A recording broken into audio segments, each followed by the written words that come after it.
First, the Israeli Security Cabinet has recommended approving the Gaza ceasefire and hostage return deal ahead of a full cabinet expected later today. Those are live pictures there of the Israeli parliament. Now, as a reminder, the deal would see the release of more than 30 hostages held by militants in Gaza, hundreds of Palestinians freed from Israeli jails, and pause the 15-month war. The Israeli Prime Minister's office said Friday that if a deal is indeed passed, the ceasefire could start as soon as Sunday, with the first hostages to be released then as well. For more, France 24's international affairs commentator Douglas Herbert joins me on set. Hi, Doug. So this deal is indeed expected to pass despite some fierce opposition from two cabinet ministers. Yeah, this deal has come to the finish line kicking and screaming when it comes to the Israeli Security Cabinet. Yeah, they passed it. Here are the caveats, and here are the things you should keep in mind, the disclaimers to this deal.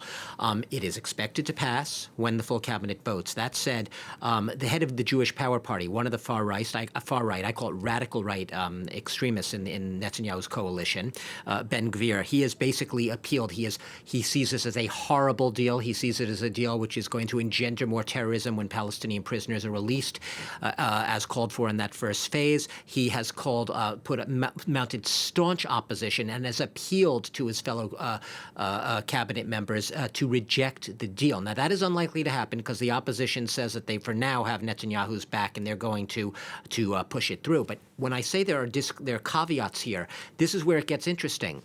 Basically, Netanyahu has gotten this over the finish line, perhaps, by assuring that he has assurances, and this is the red meat to the extremists, to the radical right. He has assurances that is from the Americans that Israel can resume war if it has to if this first phase doesn't go through. Remember, in the first phase, this is a three-phase agreement.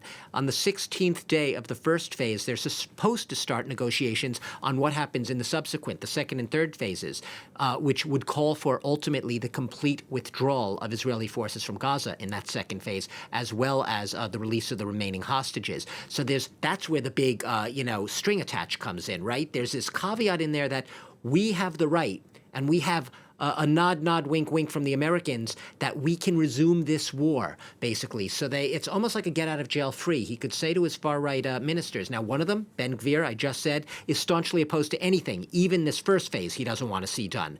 But the other one, the head of religious Zionism party, Bezalel Smotrich, who's the finance minister, he has said that he will, for now at least, allow this first phase. He will sign off on this first phase, but under the condition that Israel will be able to resume the war at phase two. He has threatened to basically pull out of the government after this first phase if war does not resume. So there is, among the radical right ministers, if not a split, at least a nuance here. Whereas one of them is allowing the deal to go through conditionally on the first phase, on the condition that the war resumes in the second phase. The first one doesn't even want to see the first phase happen.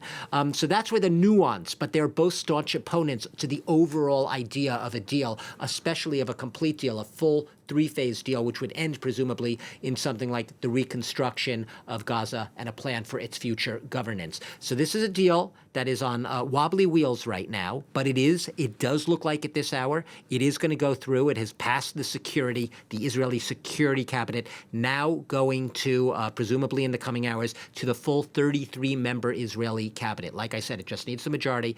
But if, and this is perhaps now a big if, we don't know, but if both of those far-right ministers were to pull out, that's when you have basically Netanyahu's own political future on the line, and he'll be facing quite a dilemma there. What does he do? Does he break with them? Does he try to get centrist allies, form a new coalition, call early elections? All up in the air. We'll certainly be keeping an eye on it throughout the rest of the evening here on France 24.